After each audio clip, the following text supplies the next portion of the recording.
Bhagavatam, Canto 4, Chapter 7, Text 56, translation and commentary by His Divine Grace, A.C. Bhaktivedanta Swami Prabhupada. Rudram cha svena bhagena hi upadhavat samahitaha Karamana Udavasanena Somapan Itaran Api Udavasya Saha Ritvigbihi Sasnao Avabhritham Tataha. Translation. With all respect, Daksha worshipped Lord Shiva with his share of the remnants of the yajna. After finishing the ritualistic sacrificial activities, he satisfied all the other demigods and the other people assembled there. Then, after finishing all these duties with the priests, he took a bath and was fully satisfied. Purport. Lord Rudra Shiva was properly worshipped with his share of the remnants of the yajna. Yajna is Vishnu, and whatever prasad is offered to Vishnu is offered to everyone, even to Lord Shiva. Sridhar Swami also comments in this connection. Svena bhagena, the remnants of the yajna are offered to all the demigods and others. Srila Prabhupada writes, yajna is Vishnu, and whatever prasad is offered to Vishnu is offered to everyone, even to Lord Shiva. Why even to Lord Shiva? Elsewhere, in a Chaitanya Charitamrita purport, Srila Prabhupada writes that the prasad is offered to all living beings, even to the dogs. Want to adjust this? Hare Krishna. Prasad is offered even to the dogs, and here it's written even to Lord Shiva. So when we write even to the dogs, that means that the position of the dog is so low that you might think that prasad should not be offered to him, to the dog. But yes, it's offered even to the dog. And even to Lord Shiva means that even though Lord Shiva is so elevated, still it's offered to him. So the even to here is stated with a different understanding, different context. Prasad is for everyone. Prasad means mercy. Mercy goes down. How far down does it go? There's no end to how far down it goes, but it begins at the top. Everyone who's lower can begin to get the mercy. So Lord Shiva, even though he's so high, he also is expecting the mercy, or waiting for the mercy, hoping for the mercy of Lord Vishnu.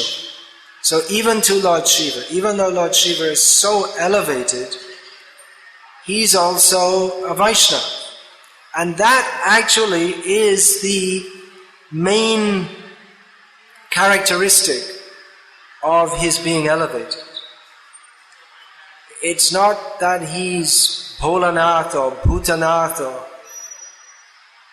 Pashupati, different names are there for Lord Shiva. Durgesh, Gaurinath, these are different names which describe some of the characteristics of Lord Shiva.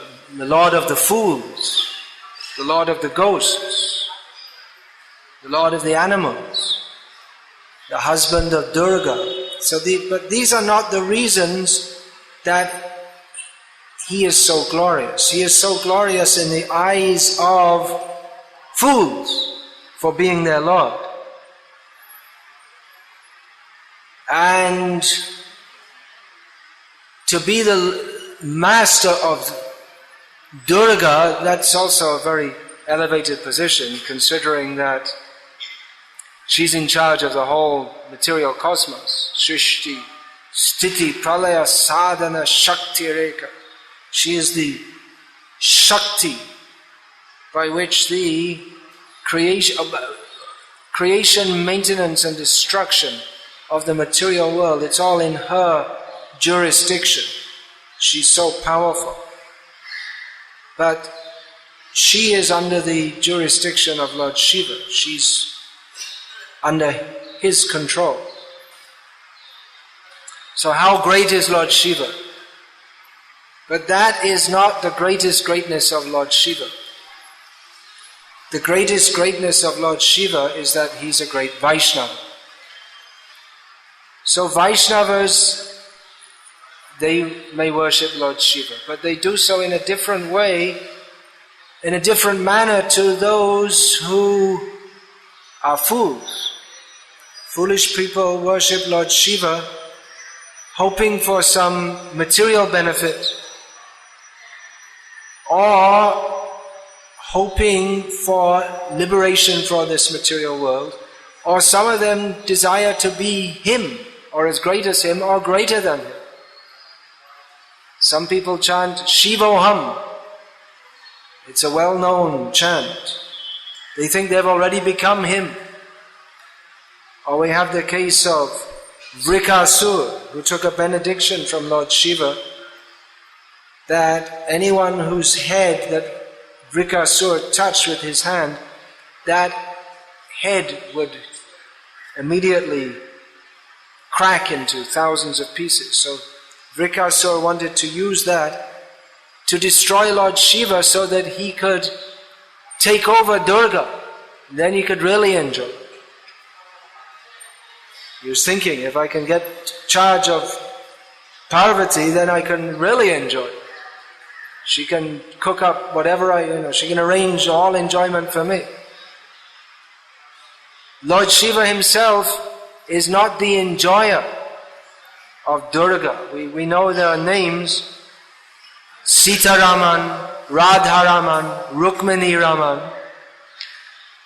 The enjoyer or the pleasure of Sita, namely Lord Rama, or Radha and Rukmini, who is the pleasure, or who himself enjoys them. He is the enjoyer. Srila Prabhupada often gave this example. Prakriti and Purush. Prakriti is the female energy is enjoyed. Krishna is the supreme enjoyer. He is Purush. And all other living beings in relationship to him are Prakriti. Lord Shiva is the supreme male outside of the Vaikuntha region. He is seen as the supreme male, but he doesn't take the role of an enjoyer. We don't hear the name Durga Raman. He's not enjoying Durga. He has all facility to enjoy, but he is known as the greatest tapasvi. Why is he engaging in tapasya? Well, why does anyone engage in tapasya? People engage in tapasya to get something, either material or spiritual. Hiranyakashipu engaged in tapasya to get the power to lord over the universe. And spiritualists, yogis, they engage in tapasya to get free from this material world, to develop vairagya. Because they or we have attachment to this material world, they practice tapasya so that they don't tapasya involves negation of sensory interactions with the sense objects. So the idea is that one loses a taste for, loses raga, loses attachment to this material world by not interacting with the sense objects.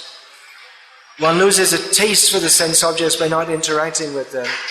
And by performing tapasya, one gets strength to resist the sensual temptations. So people perform tapasya, the spiritualists, they perform tapasya to get spiritual energy. But Lord Shiva, he doesn't have to do that. There are two kinds of tapasvis. One is a sadhak and one is a siddha. Gaur Kishore Das Babaji Maharaj, he is Sakshat Vairagya Murti. He is the very form of, we say the word renunciation, that's an English word, but the Sanskrit word is Vairagya, means not having attachment. Renunciation, the word suggests that you have something and you reject it. But in the case of Gaur Kishore Das Babaji Maharaj, he never had any attachment to this material world. Superficially, it might have seemed like that in his family life. He was a grains broker. But we don't, that's all we know about him, is that he was born in Faridpur district of East Bengal, that he was a grains broker and his name was Vangshidas. And that's all we know. He was married, his wife died when he was young. We don't know whether they had any children or not. That's all we know about his former life. So he renounced that, but we don't have any record of him being an enjoyer of this material world. He's known as Sakshat Vairagya Murti. He's so renounced that practically he didn't eat, or if he ate, it was maybe some rice, not even chipped rice, just the whole grains, and he'd soak it in Ganges water. It's inedible actually, but he might take that sometimes. He was not the husk, just the, well, I didn't, maybe, but I didn't hear that. It's just like the uncooked rice. Chow, uncooked. So he was absorbed in bhajananandi. He was absorbed in worshipping Krishna. His vairagya, he renounced the association of worldly people. He didn't want people coming and disturbing him. So eventually he got fed up because people were coming for blessings. They thought he's got a lot of power, so let me go to him for blessings. So he got fed up of this and he went to perform his bhajan in a latrine. Because he thought, if I go there, people will think it's impure and they won't come and disturb me.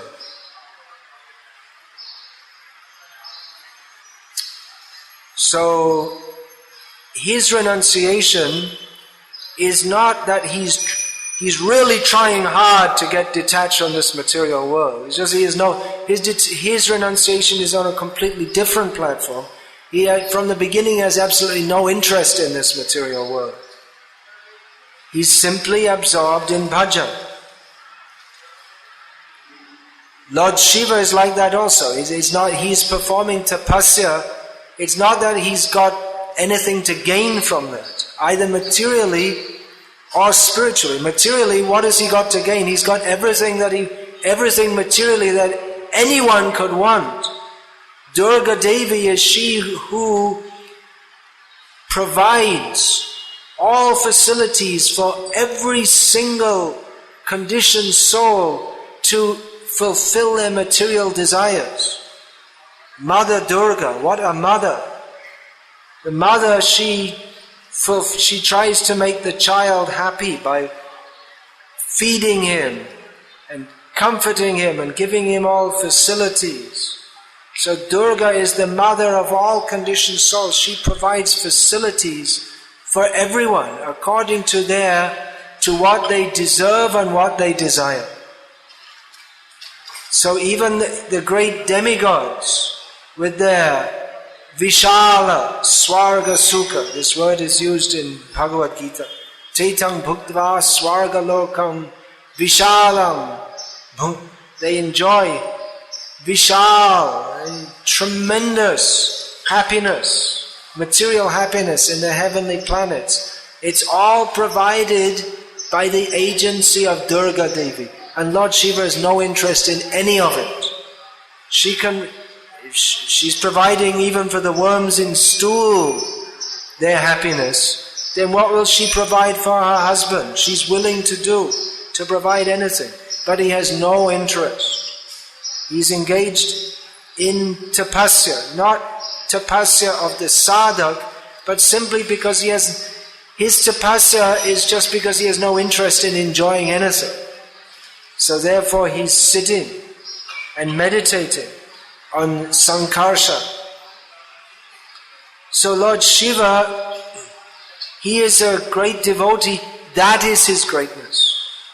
A Vaishnava may worship Lord Shiva with this understanding that he is a great Vaishnava. He should be respected as such. The worship of Lord Shiva by anyone but a Vaishnava is based on a misunderstanding. And they won't actually get Lord Shiva's full mercy.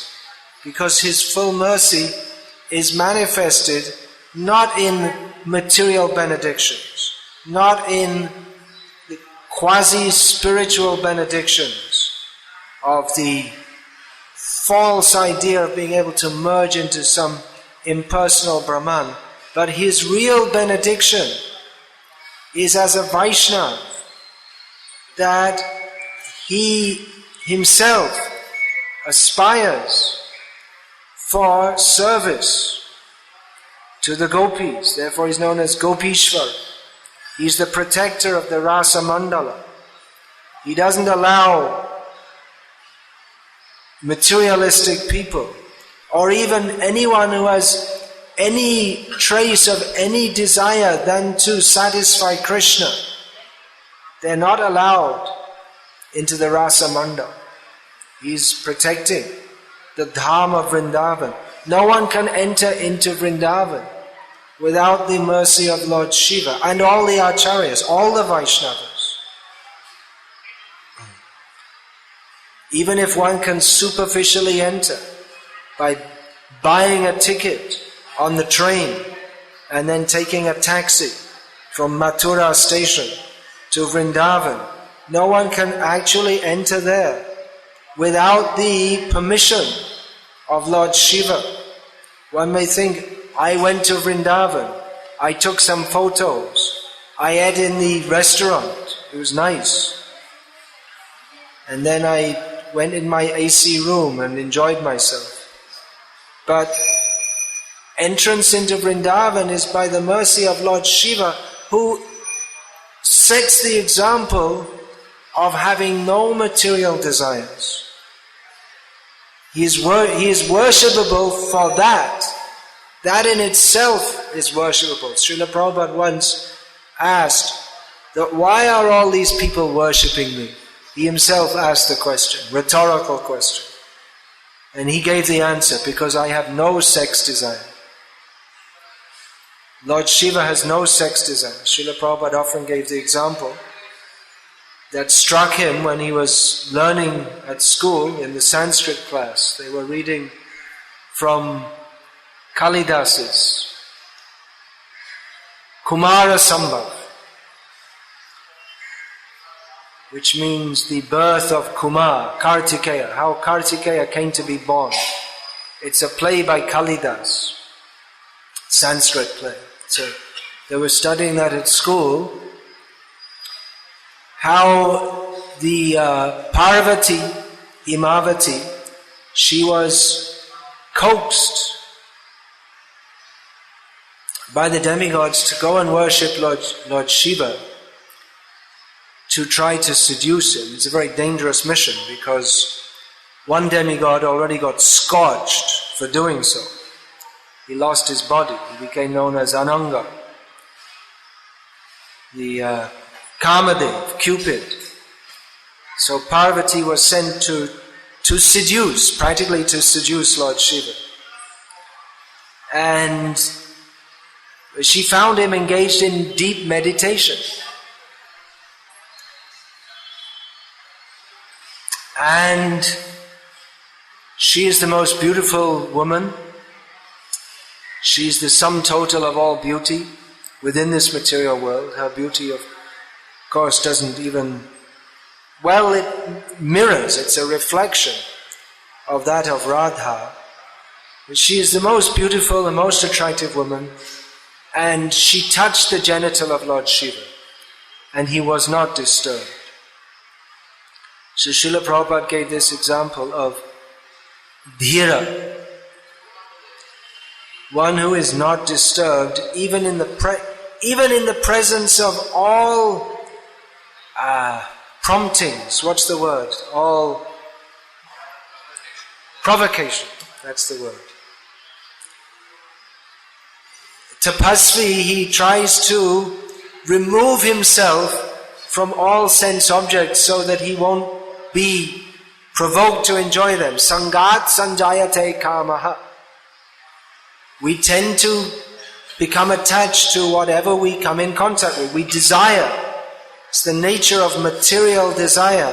Whatever we come in contact with, we want it. We want to enjoy it. Just like a child.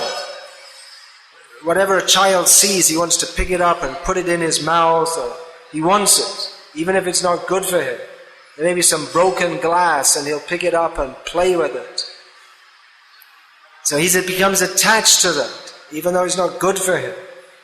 So in the same way, transcendentalists, they understand that this material attraction, it's not good for me, so I should avoid it, because when I come in contact with it, I become provoked by it. So therefore, brahmacharis, they don't associate very much with women,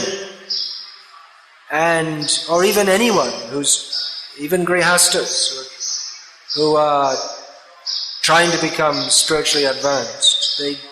They don't associate with women more than necessary. For a grihasta, what's necessary is different to a brahmachari. They don't spend all their time hanging around with women. Or if one is trying to control the tongue,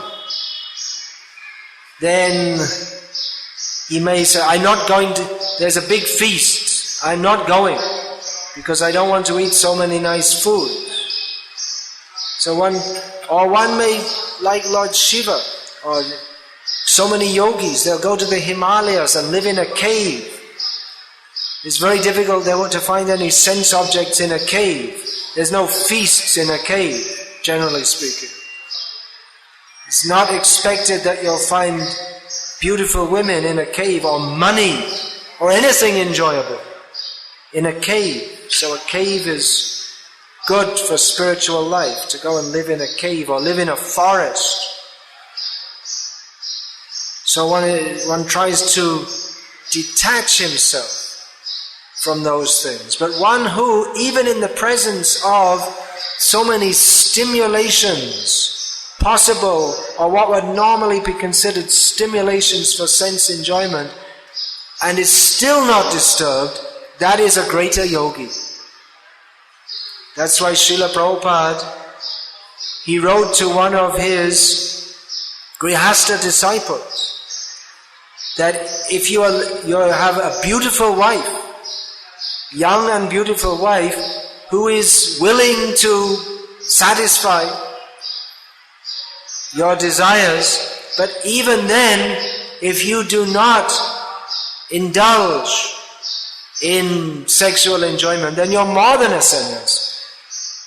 A self-controlled grihasta is more than a sannyasi, Srila Prabhupada wrote.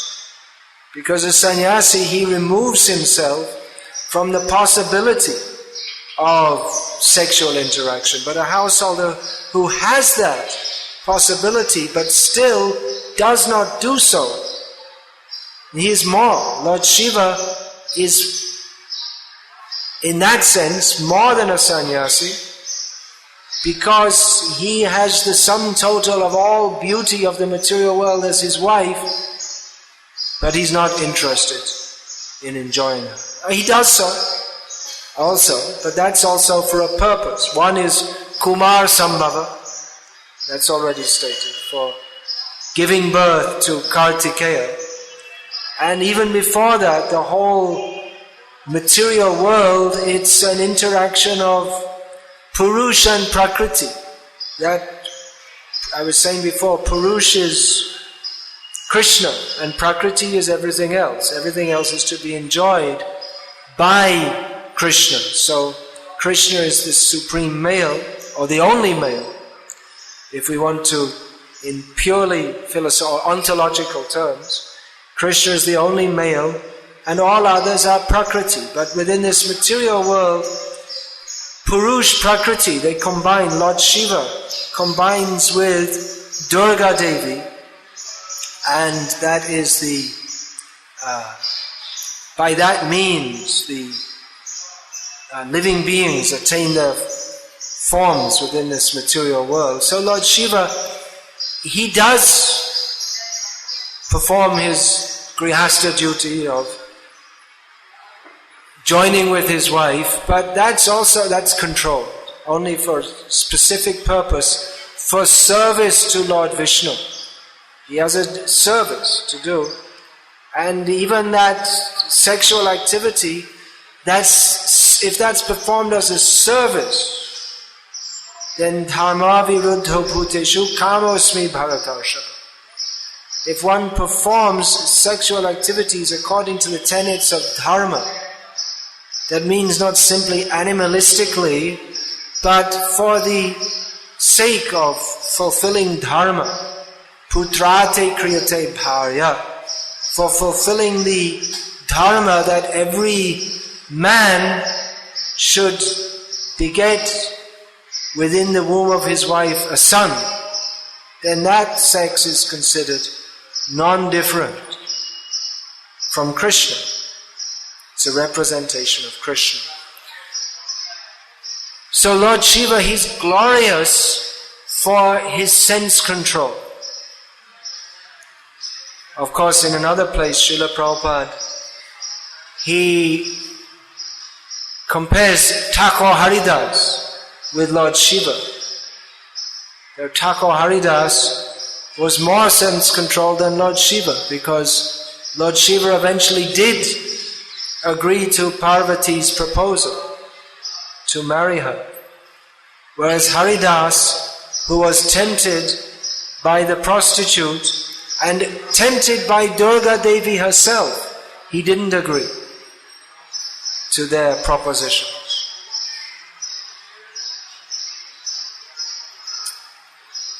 Durga Devi told, after tempting Haridas,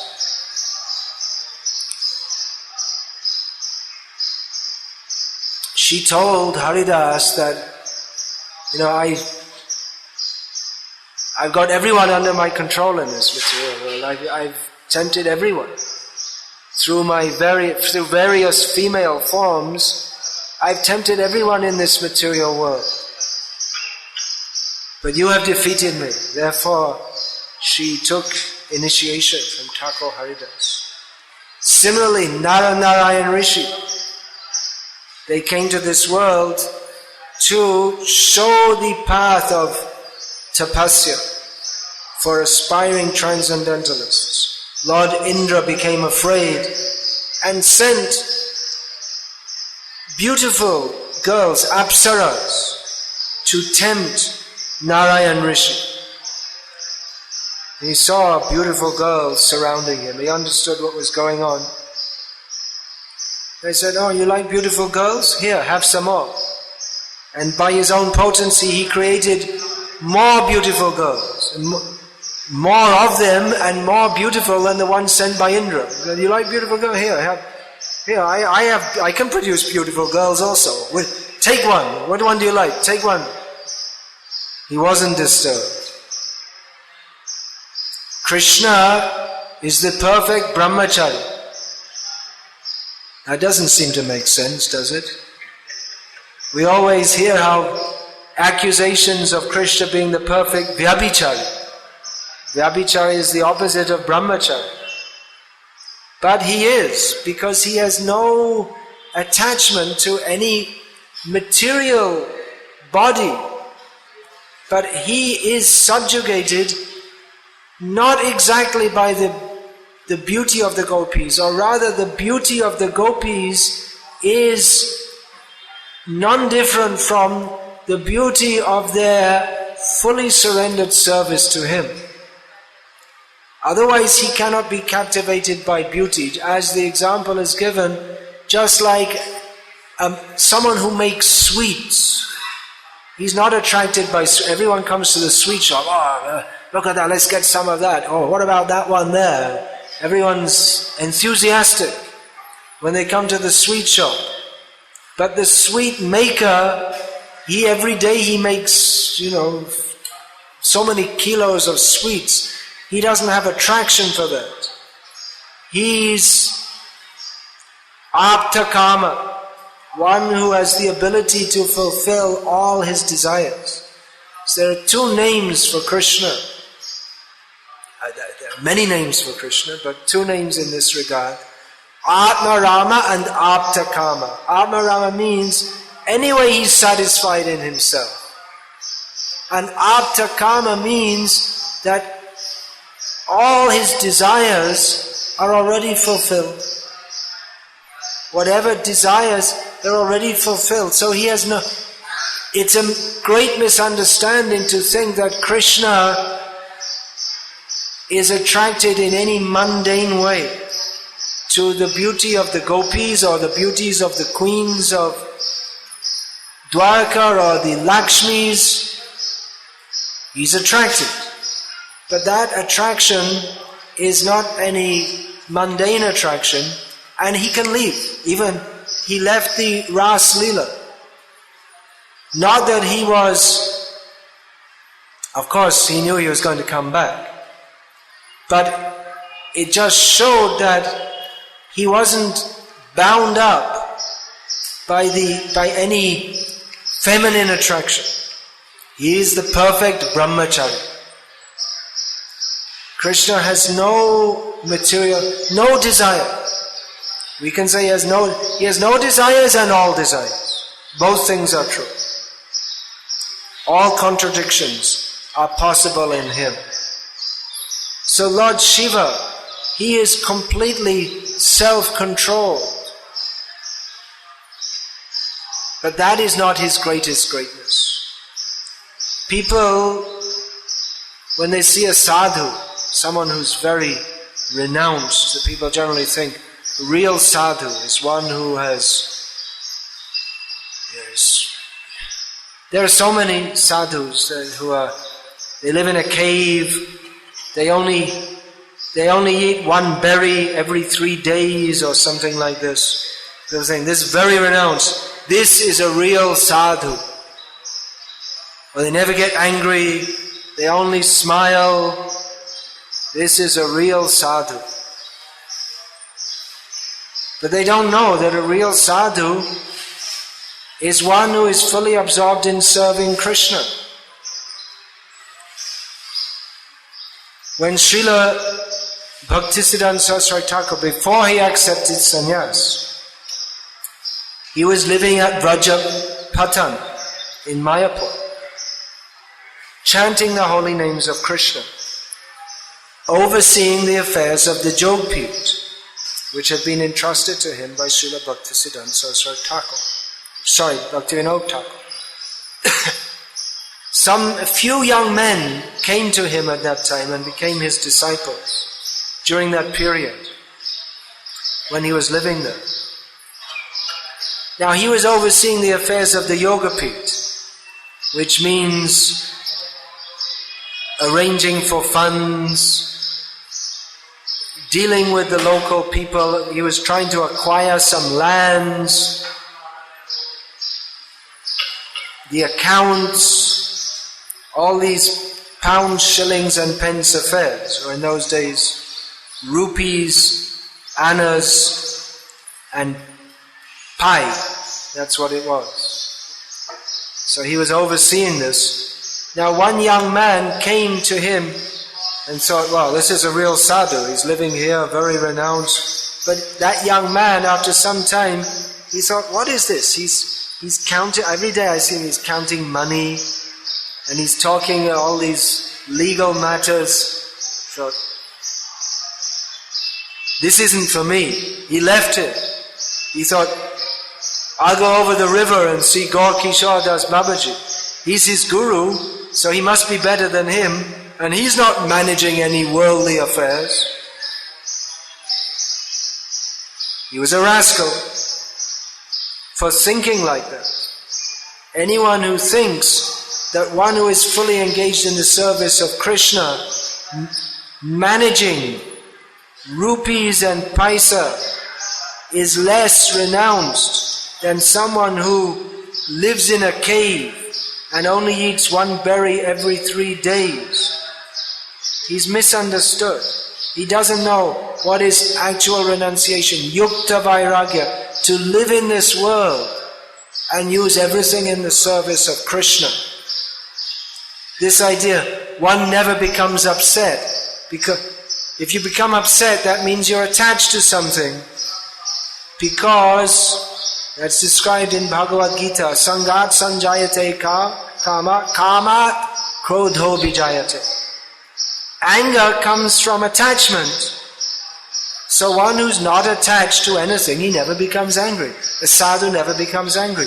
We saw Srila Prabhupada become angry so many times. Why is that? Because of his attachment. But that was his attachment to Krishna.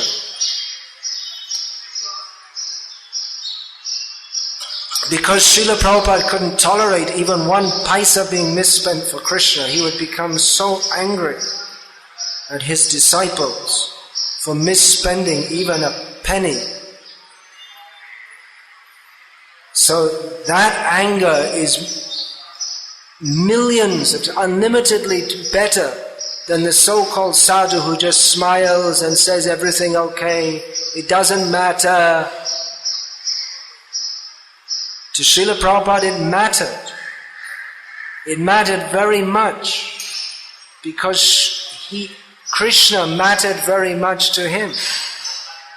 He didn't see Krishna only as the deity or only talking about pastimes of Krishna, but he saw everything is Krishna's and everything is meant to be used in the service of Krishna. And misuse of anything that is sinful. That was his bhakti. So Lord Shiva, his greatness is not simply because he's detached. That is appreciated by people who are attached to this material world.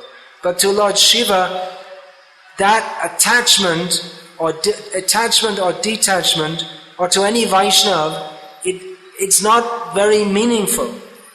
Whether one is attached to this material world or detached, it's not a question for them. They're only interested in being attached to Krishna.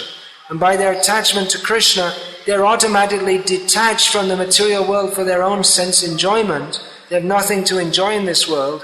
But at the same time, they're very attached to everything in the world because they see this is Krishna's energy. This should not be used for sense enjoyment.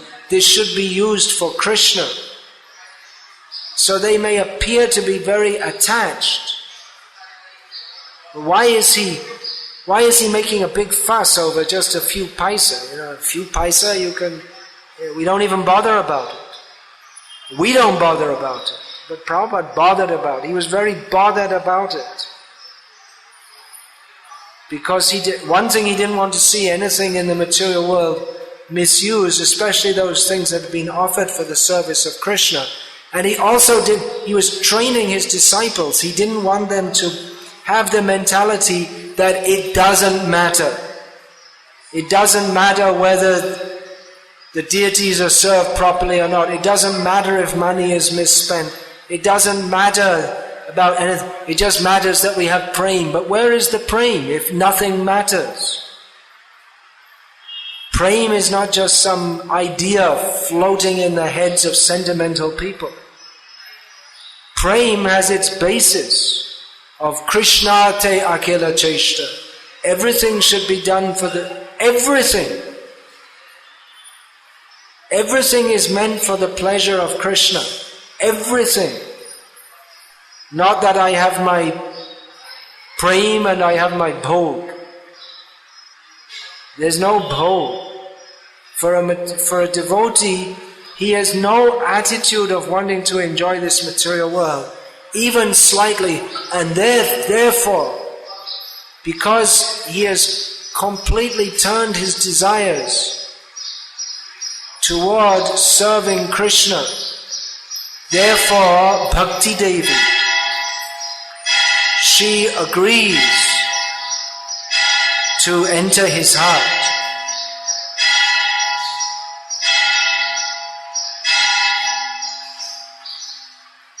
Bhakti Devi blesses him that you are a worthy candidate to receive the gift of bhakti.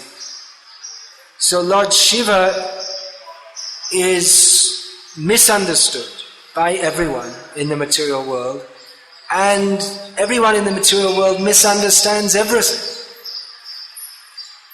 They misunderstand everything is meant for my enjoyment. And they also think Lord Shiva is meant for my enjoyment, and they also think Krishna is meant for my enjoyment. But Lord Shiva understands that I am meant for Krishna's enjoyment. Therefore he has no interest in material enjoyment, and he's only interested in Krishna's enjoyment. But foolish people misunderstand him to be a powerful agent for assisting their foolish desires for sense gratification. So this Srimad Bhagavatam is the Amala Purana. There is no discussion of how anyone is meant to enjoy this material world.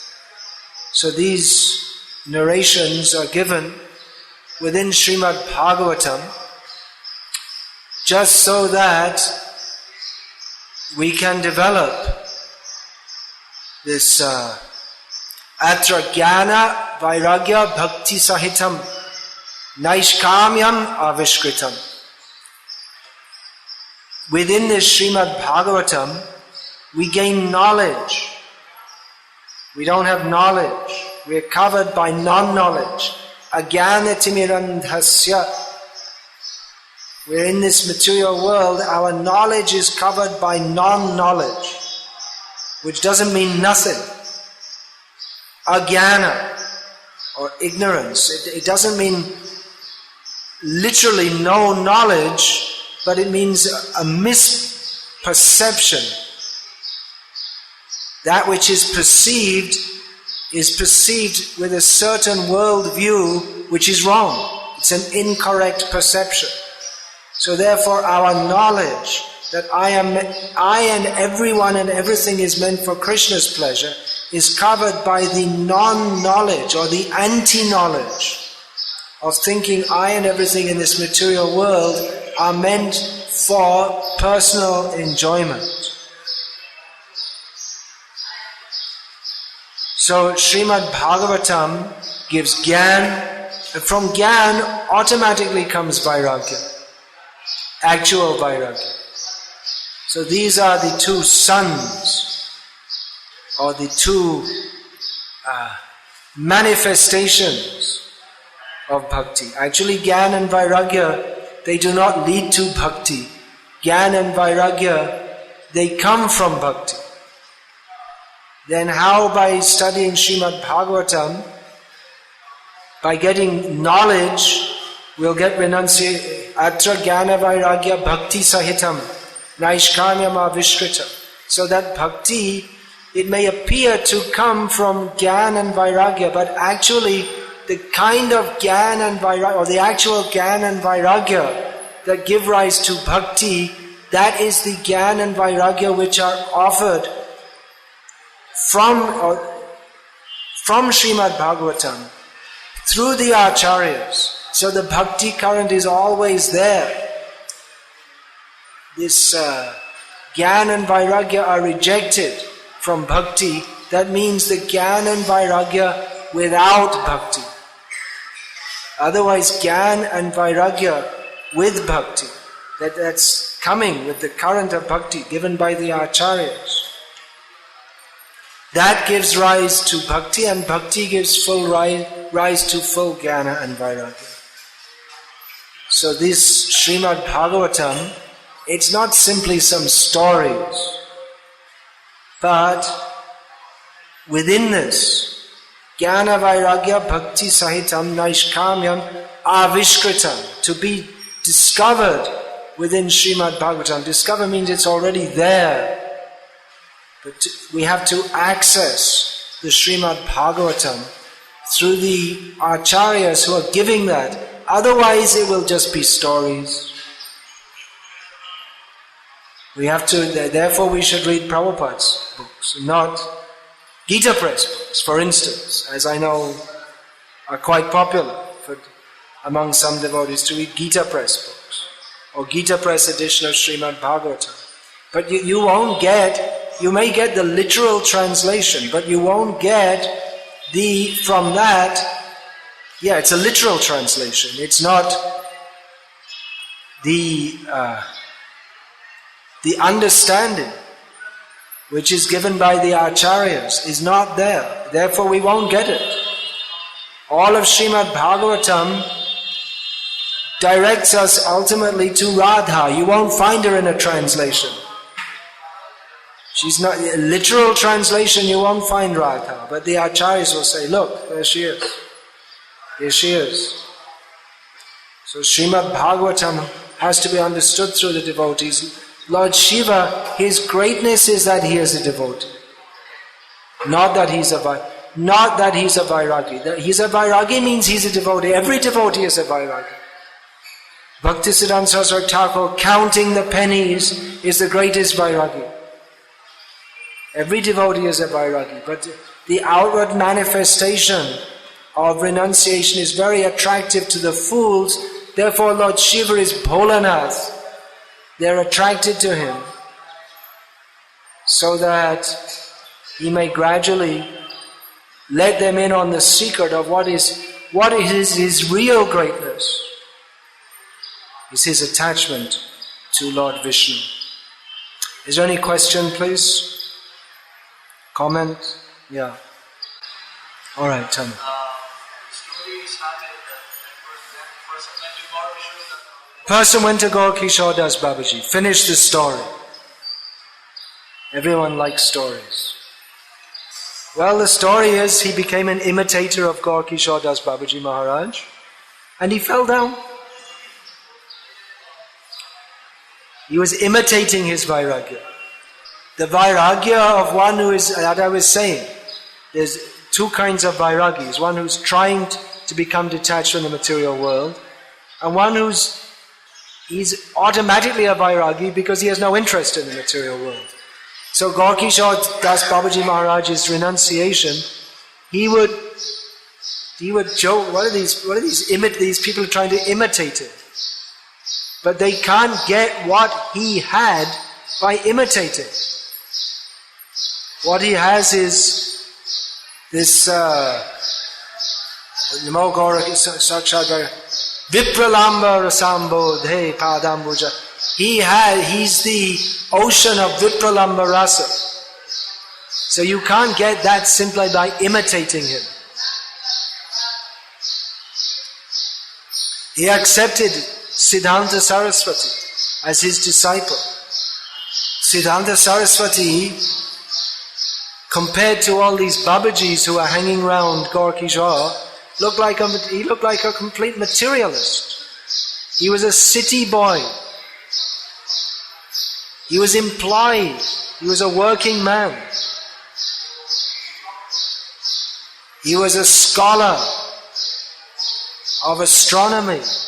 He looked like a materialist, but Gaur Kishore accepted him as his disciple. And he didn't accept any others. How do we understand?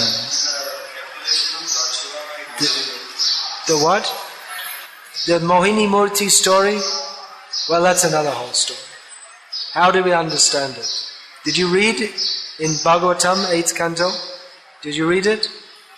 So, what does Prabhupada say? How are we to understand it? We understand it through the Acharyas. We understand it through Prabhupada. Did you read the Gita Press edition? You won't understand it by reading the Gita Press edition. You'll be totally bewildered. Because there's no explanation. Srimad Bhagavatam is not meant to be just read. We're supposed to hear it from the Acharyas. So Srila Prabhupada has explained, following the purports of the previous Acharyas. What did he say there? Can you remember? You don't remember. This is a kind of Leela in which Lord Shiva, who could not be, this Leela of Mohini Murti, bewildering Lord Shiva, is showing the greatness of Lord Shiva. By doing this, Lord Vishnu is showing the greatness of Lord Shiva, by showing that Lord Shiva cannot be bewildered by anyone except Lord Vishnu. That's it in brief. There are many other things to say. Yeah, give the... Maharaj, I have two questions I may ask. Number one, we are talking about the goal of Srimad Bhagavatam is to approach Srimati Radharani towards end of the lecture. That's the ultimate goal, yeah. That's those who, yeah, there are various stages. You may get off the train at various stations, but if you stay on, that's where we'll go. If that is the case, in the entire Srimad Bhagavatam, only one time mentioned about Radharani, and that also indirectly. Why? No, more than once indirectly. More than once. Yeah. But the whole Brahma Gita is also Radha Lila, although her name isn't mentioned. Yeah, then what's the question? My point is that if that is the goal, then why it is mentioned hardly one time? That also indirectly by Sridhar Goswami. Did everyone hear the question? If the ultimate goal of Srimad Bhagavatam is understanding the position of Srimati Radharani, then why is she not mentioned directly in Srimad Bhagavatam? What makes you think she's not mentioned directly in Srimad Bhagavatam? You never read Srimad Bhagavatam, that's right. Yes, Maharaj, I do. There's a key required. She's there. What is that? Prati shloke prati okare nana artha koi. Krishna Tulla Bhagavat Vibhu Sarva Shroy Prati Shloke Prati Okare Nana Artha Koi. Chaitanya Mahaprabhu said about Srimad Bhagavatam that Bhagavatam is equal to Krishna. Like Krishna, it is all-powerful and giving shelter to all, or Sarva Shroy. In every verse and every syllable there are various meanings. So, we have to learn Bhagavatam from Chaitanya Mahaprabhu. That's why Prabhupada, at the beginning of his Bhagavat Bhaktivedanta purports, put the life of Chaitanya Mahaprabhu. We have to understand Bhagavatam through Chaitanya Mahaprabhu. So Chaitanya Mahaprabhu says that Bhagavatam, every verse, every syllable, has various meanings. He also says Bhagavatam is Sarvashrai. So there are various subjects of Srimad Bhagavatam. The ultimate subject is Ashray, the shelter. So generally that shelter is understood to mean Krishna. He's the shelter of all being. But the ultimate Ashray Tattva is the Ashray Vigraha, Radharani, because she's the Ashray, or the receptacle of Krishna Prema, who is more than Krishna. After reading all the Bhagavatam from Chaitanya Mahaprabhu's commentary is not, Chaitanya Mahaprabhu's understanding is not told widely, because even the Vaishnavas will say we are blasphemous. If we say directly, what is Chaitanya Mahaprabhu's understanding? They'll say it is blasphemy. We go through, every moment we're always teaching Krishna is supreme, Krishna is supreme, Krishna is supreme. Then when we got it finally in our heads that Krishna is supreme, I'm not supreme, Krishna is supreme, I have to surrender to him, then we take someone in a little room and tell them actually Krishna is not supreme. But it's not told everywhere. The Ashray Tattva is Radharani. She is the shelter of Krishna Prem, who is more than Krishna. So it's not told everywhere. Not meant for everywhere. It's also a very, even philosophically, it's a very subtle point. I mean, people, what should be simple to understand, that Krishna is supreme. People, how much we have to sweat blood to try to get people to understand that, and to get ourselves to understand that. But the point that Krishna is subordinate to Radha is, it's like going from classical physics to quantum physics. It's just like a complete, you spend all these years studying and you got it in your head, and all of a sudden they say, all right, now just forget all of that, and now we're going somewhere else. It's a quantum leap. My sub-question to this is, first thing is that it is indirectly mentioned, and then second thing... Right in the beginning of Bhagavatam. What is the first? Jamadyasya yaton vyad itaratas charsesra abhignaswara. So that, what is that? Jamadyasya anvayad itarata. Directly, indirectly.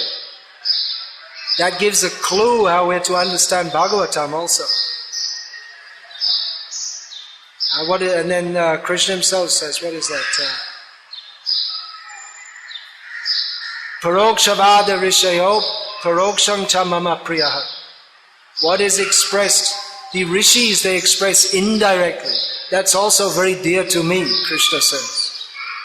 After speaking all this philosophy to Uddhava, trying to get him to understand, putting everything, this category, that category, this fits in this box, that's in that box, this is in another box.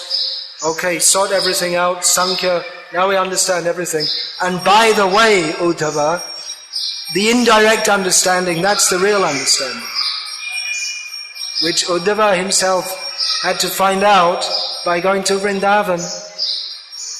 And he's the disciple of Brihaspati, he understood everything in the world, and then he was sent to Vrindavan to understand that everything he understands has got no particular importance whatsoever.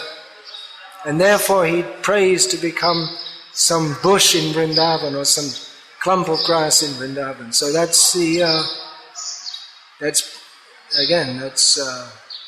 it's all after giving all the in the Vedas, Vedanta Sutra, Bhagavatam is commentary on Vedanta Sutra, give all the philosophy, understand everything, get it in place, and then just throw it all out and come to this understanding. So it's not something that's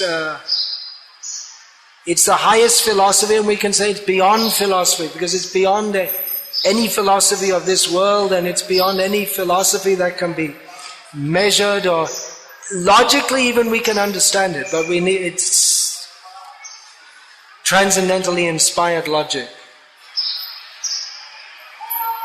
Then? The soft question is... Soft question? The next to this question, sub-question is, why Vyasa has mentioned in Navisantara Upanishad, Hare Krishna, Krishna Krishna, Hare Hare, Hare Ram, Ram Ram, Hare Hare. Then we are reciting every day the same holy name of the Lord, where we are approaching Srimati Radharani first. Very precise. So I don't understand the question. The question is, in Shiva Bhagavatam, nothing is mentioned, where it is mentioned indirectly about the holy Srimati Radharani. And the sub question I'm asking is that it is mentioned in Kalisandra Upanishad. Hare Krishna mantra. Hare Krishna mantra. Yeah, but unless you come to Chaitanya Mahaprabhu, you won't understand that Hare Krishna is praying to Radha. Linguistically we can find it, or linguistically it can be understood, but that requires Chaitanya Mahaprabhu's explanation. Without Chaitanya, we are achaitanya. We are unconscious. We are unconscious of reality. Achaitanya midam vishvam. The whole world is achaitanya. We don't have consciousness of who is Krishna. So Chaitanya Mahaprabhu comes to give us consciousness. Not just actual consciousness. Otherwise, all the Vedic literatures people are reciting. That's why that's saying this Achaitanya vidam vishvam yadi chaitanya vishram nabhajan bhajanati. That's Prabodhananda Saraswati.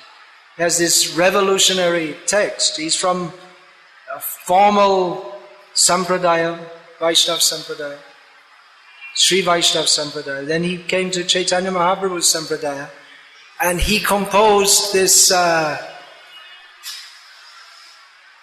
What is that from? What's that? Chaitanya Chandramrita. This verse which I was quoting from Chaitanya Chandramrita. He also compiled the Radha Rasa Sudha Nidhi. So Chaitanya Chandramrita is just full of all kinds of verses which practically we have to censor them. We'll get thrown out of everywhere. I mean, never mind about calling, we say that people who are not devotees, they're animals and rascals, but Prabodhananda Saraswati he says things that, what was the use of the Matsya avatar? What good to the world did Vamana avatar do? He was like completely, what is the use of millions of years of worshipping in the temple, the form of the Lord? Just absolutely revolutionary statements. So these statements are there just to emphasize that what Chaitanya Mahaprabhu has given is so great even compared to what is going on in Vaikuntha or Dwaraka or Mathura, that Prabodhananda Saraswati said it's all useless. That's what he's Tunga Vidya Gopi. So from the gopis' point of view, they're not we don't listen about Vaikuntha or Dwaraka. For them it's painful even to hear the word. Even Mathura is a very painful word for them. So it's insider stuff. It's not to be preached, but it's to be preached. How to preach it? When people are hogs, dogs, camels and asses, and we're going to preach them to go beyond Vaikuntha. Well, they have no interest in even going to Vaikuntha. So first of all we preach, go to Vaikuntha. And then we tell, well, wait a minute, you see this Brihad Bhagavatam with Amrita by Sanatana, we go a little bit further. Okay, all right, you came up to Ayodhya. Well, there's a little bit further to go. You can go to Dwaraka. You can go a little bit further to Mathura, and then you can come to Vrindavan. Through Chaitanya Mahaprabhu, don't go through the Nimbaka Sampradaya or the Vallabh Sampradaya. Because then you still won't get what Chaitanya Mahaprabhu came to. They're also in Vrindavan, they're also talking about Vrindavan, but they don't have what Chaitanya Mahaprabhu came to give. So this is all censored stuff. I know, because I sent something to BTG and they censored it. I guess they should do, because when that was quoted from Prabhupada's lecture, in BTG about, he quoted Chaitanya Mahaprabhu saying to Vallabhacharya that Swami Jaina Manitare Vaishya Madhegani, not Vaishya, Vaishya. So this quote was from Prabhupada's lecture, was given in Back to Godhead, and it created a lot of disturbance. So Prabhupada said this kind of thing should not be put in our magazines. So yeah, we don't talk about it publicly because it's not meant for public consumption, but it is meant for followers of Chaitanya Mahaprabhu. We should discuss it sometimes, because if we don't, then we're not followers of Chaitanya Mahaprabhu. It's in Jaiva Dharma. You'll find in Jaiva Dharma, Bhaktivinoda Thakur, discussions with all the Muslims and all kinds of different religious and philosophical viewpoints, and ends up with the gopis in Vrindavan, extremely intimate. Well, that is Jaiva Dharma. That is the ultimate Dharma of the Jiva. When we've gone beyond all this, or maybe it's that, or maybe it's this, or okay, maybe this, that, all right, let's follow Chaitanya Mahaprabhu. And then ultimately, what did he come to give? That is the ultimate Jaiva Dharma, which Chaitanya Mahaprabhu came to give. It's all there in Srimad Bhagavatam, from the very first word. That's why Jiva Goswami gives a translation of the first verse of Bhagavatam completely different from this Janmadhyasya Yataha, means creation, maintenance and destruction, but he gives a completely different description. That the first verse is a description of Radha and Krishna in Vrindavan. So, that's what I said. Did you ever read Srimad Bhagavatam? We read it with Prabhupada's translation, and Prabhupada has given in every verse, in every purport, Krishna is the Supreme Personality of Godhead. That's what we have to understand. Then, when we understand that, then we'll understand that, and Prabhupada always stressing, Krishna and pure devotion to Krishna. And when we understand these points, that how great is Radha, because Krishna, by her bhakti, is subordinated, that he becomes subservient to her bhakti, then we can understand. But again, it's not something that we go and shout everywhere, because people do misunderstand very badly.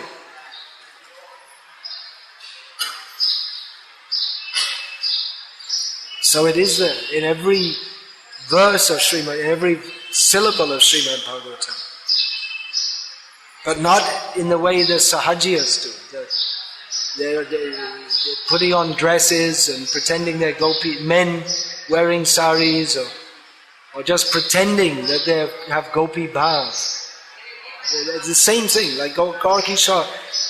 He rejected the imitators, but he accepted Bhaktisiddhanta Saraswati, who drove into Vrindavan in a car, probably the first person ever to drive in a car in Vrindavan, wearing stitched clothes, Western style coat with leather shoes. He came to teach the so-called Babajis, followers of Rupa Goswami, that as the disciple of Gaur Kishore Das Babaji Maharaj, he arrived in Vrindavan to teach the people living there how to worship Radharani. They couldn't understand. They still didn't understand. It doesn't seem to be, does it? Rather than putting on a dirty cloth and calling yourself a Bhajananandi,